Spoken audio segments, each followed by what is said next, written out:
अस्सलाम वालेकुम। बेशक अल्लाह और उसके फरिश्ते दरूद भेजते हैं नबी पर।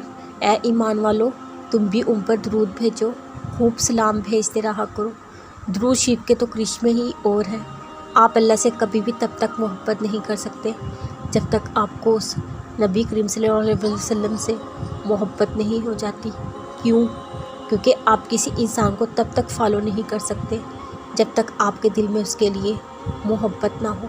यानी आप सल्लल्लाहु अलैहि वसल्लम ने हमें ज़िंदगी गुजारने के जो तरीके बताए, हम उन तरीक़ों पर तब तक अमल नहीं कर सकते जब तक हमारे दिल में हमारे नबी सल्लल्लाहु अलैहि वसल्लम के लिए चाहत और तड़प नहीं होगी।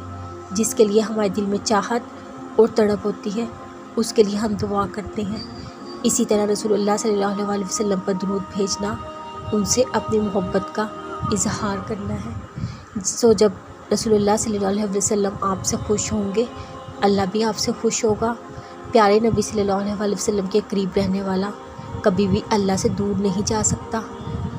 रसूलुल्लाह सल्लल्लाहु अलैहि वसल्लम ने फरमाया, जब तुम मुअज्जिन को सुनो तो उसी तरह कहो जैसे वो कहते हैं, फिर मुझ पर दरूद भेजो, क्योंकि जो मुझ पर एक दफ़ा दरूद भेजते हैं, अल्लाह उसके बदले उस पर 10 रहमतें नाजिल फरमाता है। दुआएं इंसान को बदल देती हैं। दुआएं करने वालों का रिश्ता अल्लाह से सबसे ज़्यादा गहरा होता है, क्योंकि वो जो भी मांगते हैं अपने रब से मांगते हैं।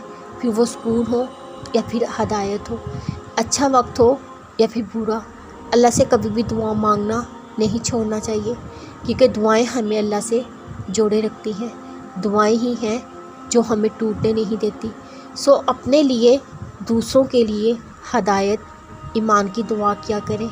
आप जब खुद अपने मुंह से अल्लाह का कुर्ब, अल्लाह से नज़दीकी मांगेंगे, अल्लाह ज़रूर आपको दुआ अता करेंगे। बेशक कुरान वो रास्ता दिखाता है जो बहुत ही सीधा है। जो इंसान कुरान से रहनुमाई हासिल करता है, वो कभी भी नहीं खो सकता। आपने मेरी पोस्ट पढ़ी, मुझे उम्मीद है इसे पूरा पढ़ने के बाद आप कुछ ना कुछ ज़रूर सीखेंगे। हो सकता है आप में से कुछ लोगों को इनके सवाल का जवाब भी अल्लाह की इन आयतों से मिल जाए। कुरान आपकी कितनी रहनुमाई करेगा। आपको एक पोस्ट से आपके एक सवाल का जवाब मिल जाता है। फिर सोचें, कुरान तो इतना वसीह है, आपको कुरान से कितने सवालात के जवाब मिलेंगे। एक दफ़ा कुरान खोल कर देखें, आपकी आजमाइशों की सारी गिरें आहिस्ता आहिस्ता ऐसे नफासत से खुलने लगेंगी और काटनी भी नहीं पड़ेंगी।